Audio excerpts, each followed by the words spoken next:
Homeopathy की सारी छोटी बड़ी खबरों के लिए कीजिए मेरे चैनल को सब्सक्राइब नाउ का बटन दबा के साथ ही साथ दबा दीजिए बेल आइकन भी। तो चलिए आइए जानते हैं कि आज की न्यूज़ क्या है। तो बीटीएससी की जो पहली न्यूज़ आ रही है वो मैं आपको बता दूं कि न्यू अपडेट्स जो आ रही है, कई बच्चे पूछ रहे थे बार बार कि न्यू अपडेट्स क्या है, न्यू अपडेट्स क्या है। तो मैं बता दूं कि न्यू अपडेट्स ये है कि लिस्ट जारी होने वाली है और ये लिस्ट जो है आई होप कि पेंडिंग ना हो ये लिस्ट जो है वो जारी होने वाली है और लिस्ट में जो बच्चे भी सेलेक्ट हो जाएंगे, आप मान के चलिए कि वो ही फाइनल लिस्ट में भी आएंगे। और अभी जो लिस्ट जारी होगी ये प्रोविजनल है, लेकिन एक बात मैं आपको बता दूं कि ये इस जो स्टार्टिंग की जो ये लिस्ट आती है यही एक तरह से फाइनल लिस्ट होती है। लेकिन कई बार ऐसा भी होता है कि कुछ बच्चे जो हैं वो सही नहीं पाए जाते हैं और जिसके कारण लिस्ट जो है वो उसमें थोड़ा बहुत फेरबदल या चेंजेस होते हैं, तो उसी हिसाब से मेरिट लिस्ट बन जाएगी। चलिए आइए अब बात करते हैं कि 23 ईयर्स वालों का क्या होगा। तो दरअसल सरकार और बीटीएससी दोनों मिलकर ये सोच रहे हैं कि उनके एज को लेके और बहुत सारी पेंचें लग रही हैं, तो शायद उसमें थोड़ा डिले हो। अभी मैं ये नहीं कह सकती कि उसमें क्या कंडीशन हो सकता है सरकार ना ले, केस जीत जाने के बाद भी सरकार का कुछ और ही रुख रहे इस पर, क्योंकि अभी तो यही न्यूज़ है कि लिस्ट आने वाली है। अब ये लिस्ट कैसे आएगी और 23 ईयर्स का क्या पेज है, किस तरीके से ये फंस चुके हैं, ये क्लियर नहीं है। ठीक है, तो ये तो कंफर्म हो गया। अब आइए सेकंड बात, कई बच्चों ने ये कहा कि जो अभी ये बनने वाली है ना, सरकार जो बन चुकी है और जो अभी नया 4 लाख वैकेंसीज जो आने वाली है उसके बारे में मैंने जैसा कि आपको कुछ दिनों पहले ही बताया कि कुछ आयुष विभाग का रहे तो वो बढ़िया रहेगा। जो भी हो, रिक्तियाँ बहुत सारी हर फील्ड से मांगी गई हैं। ठीक है, 4 लाख वैकेंसीज ये तुरंत देंगे।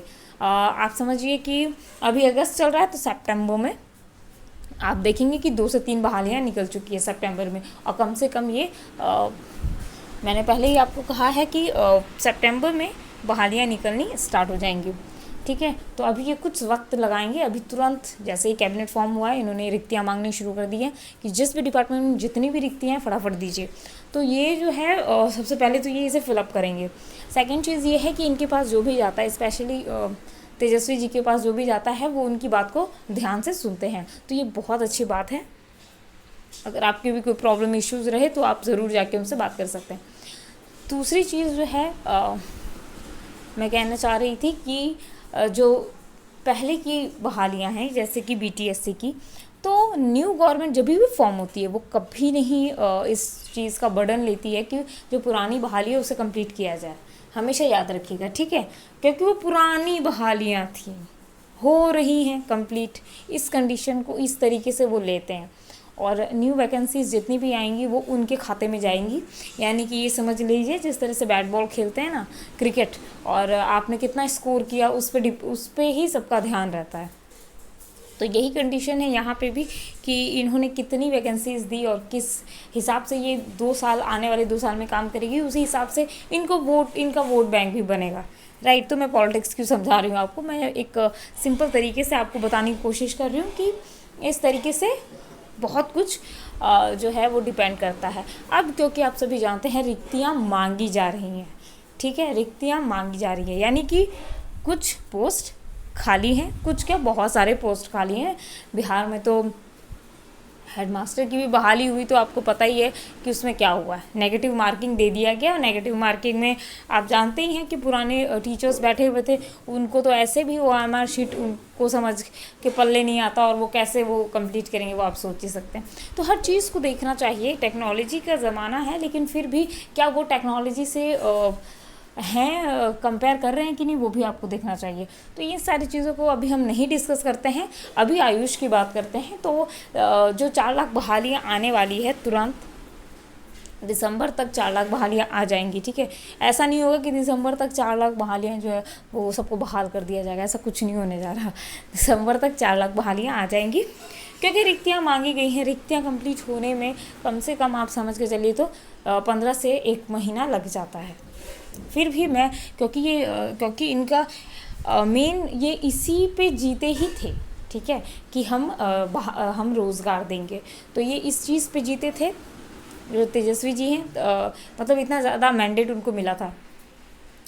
तो जैसा कि आप जानते हैं कि इनकी मजबूरी है कि इनको तो बहालियाँ देनी ही हैं तो इसीलिए ये सारी जो कंडीशंस राइज की गई हैं और बहुत जल्द रिक्तियाँ मांगी गई है। अब रिक्तियों से बात ये आती है कि पुरानी वैकेंसीज़ का उनको कोई प्रेशर नहीं है कि वो पुरानी वैकेंसीज़ को कंप्लीट करें, लेकिन नई वैकेंसीज़ वो लाएंगे और उन्हें ज़रूर कंप्लीट करेंगे, ये कन्फर्म है। ठीक है। और जैसा कि आप जानते हैं कि बच्चे जो हैं तेजस्वी जी के पास गए थे इंजीनियरिंग वाली बहाली को लेके, हाँ बहुत बच्चे गए थे। तो आपको पता होगा कि उन्होंने पूरा आश्वासन दिया था कि जो बहाली है उसे हम कंप्लीट कराएंगे अगर हमारी सरकार आएगी तो अभी देखिए बच्चों ने खुद ही केस करके सब मैटर सॉल्व कर दिया है और बिहार के बहुत बच्चे आ रहे हैं अभी बहाली में, बहुत अच्छी बात है। तो ये सब तो चीज़ें हो रही हैं। और देखिए आयुष के भी बच्चों से मैं हमेशा यही कहूँगी और कहती हूँ कि आप जाइए, जाके उनसे मिलिए, अपनी बात रखिए कि सर कुछ वैकेंसीज तो हमारे लिए भी छोड़िए।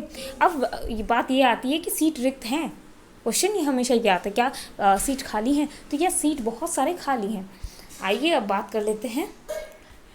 जैसा कि मैंने आपको पहले ही कहा था कि सीट्स जो हैं वो ये रहे, जो कि 11,400, यहाँ आप देख सकते हैं 11,465 हॉस्पिटल्स जो हैं वो वेलनेस सेंटर बनने जा रहे हैं। ठीक है। तो ये आपको मैं बता दूँ 2023 तक का ये लक्ष्य है। तो 2023 तक का अगर ये लक्ष्य है और अभी फ़िलहाल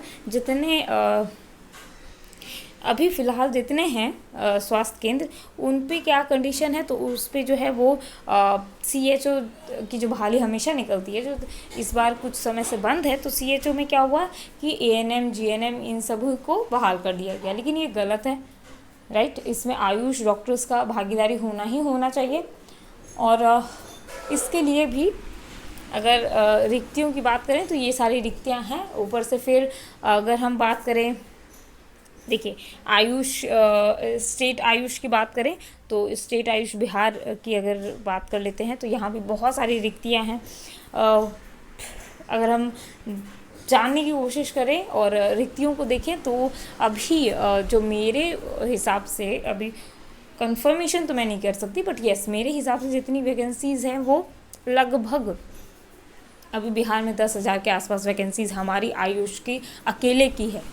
ठीक है। सिर्फ बोर्ड बनाने से नहीं होता, उसमें बहाल भी तो आपको आदमी को करना है, राइट। डॉक्टर्स बहाल होंगे कि नहीं होंगे, सारी चीज़ों में डॉक्टर्स बहाल होते हैं। तो इसीलिए मैं बोल रही हूँ कि अभी 10,000 वैकेंसीज़ तो रखी हुई हैं बिहार में आयुष की, तो इस वैकेंसीज़ को सामने लाना है। और अगर अभी कंफर्मेशन है कि तेजस्वी जी ही स्वास्थ्य विभाग ले रहे हैं, तो अगर वो लेते हैं, ठीक है, तो वो बहुत अच्छा एक मैं बोलती हूँ कि भरोसा रखना चाहिए सभी को, राइट।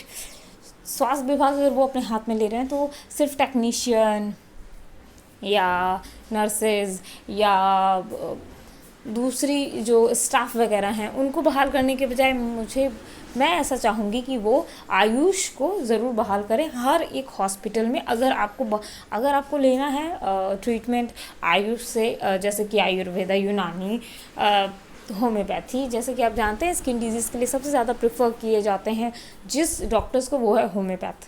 फिर आयुर्वेद, सबसे ज़्यादा आयुर्वेद को प्रेफर किया जाता है। कुछ ऐसे क्रॉनिक डिजीज़ेस जिसका इलाज थोड़ा सा मुश्किल है उनको भी प्रेफर किया जाता है, राइट। जैसे कि एनीमिया हो गया और बहुत सारी ऐसी कंडीशंस जिसमें आयुर्वेद को नंबर 1 माना गया है। उसके बाद अगर हम बात कर लेते हैं यूनानी की, तो किडनी डिजीज़ेज़ वगैरह में यूनानी ने बहुत अच्छा कमाल दिखाया है। डायलिसिस के कई पेशेंट को उन्होंने ठीक किया। तो यस यूनानी को भी एक मौका देना चाहिए, यानी कि इन तीनों को मिला के अगर आयुष के लिए बिहार सरकार। खैर अब BTSC की न्यूज़ मैं आपको दे चुकी हूँ, सारे बच्चों के क्वेश्चंस क्वेरीज कंप्लीट हो गए होंगे। और अगर कुछ और है तो प्लीज़ आप नीचे कमेंट सेक्शन में लिख सकते हैं और साथ ही साथ इस चैनल को सब्सक्राइब कीजिए, लाइक कीजिए, शेयर कीजिए। और मिलते हैं अगले वीडियो में कुछ और नई जानकारियों के साथ।